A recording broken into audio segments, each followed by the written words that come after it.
لغمان کې د برېښنا وضعیت کې د تیر په پرتله د پام وړ ښه والی راغلی.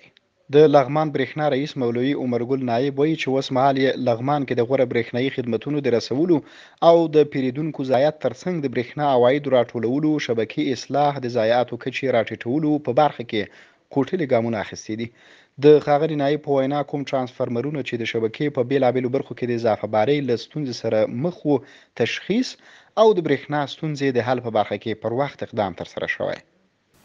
ان شاء الله ستونزې او مشکل پکې حل دي او کوم موضوعاتو چې اصلاح ته ضرورت لري هغه ماشاء الله ستاسو په همکارۍ زموږ ستونزه حل ده او لا پکې اصلاح شبکې کارونه روان دي. په عمومي د لغمان په اړه به درته خبره وکړو. لغمان شبکه چې لکه څنګه چې برېښنا شرکت خپل درې اهداف لري چې یو جمعواري د عوایدو ده او کاهش کموالی د ضایعاتو مخنیوی ده او رضایت د ولسونو ده. همداراز د لغمان برېښنا رئیس د حوزو مسؤلینو لپاره د شپږ ورځني سیمینار په اړه وویل چې د یادې روزنیزې دورې په ترڅ کې ډېرې ګټورې برخې یې زده کړې او دا برنامه د دوی د ظرفیت لوړولو په برخه کې ډېره ګټوره وه. سیمینار ډېر مفید و. هغه شیان چې زموږ په منځونو کې سره شک و شبهه او هغه ټوله ختمه شوه.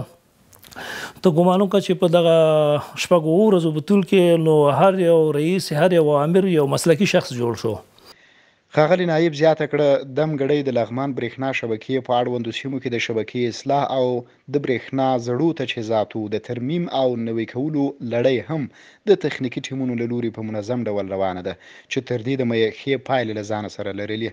د یادونې ده چې د افغانستان برېښنا شرکت رهبرۍ د لارښوونې سره سم په مرکز او ولایتونو کې د برېښنا خدمتونو د ښه والي او د شبکې اصلاح په برخه کې د تیر په پرتله نه ستړي کېدونکې هلې ځلې روانې دي. دا سپین امارت درته تبریک خوږه وطن آشا د کاله غاټو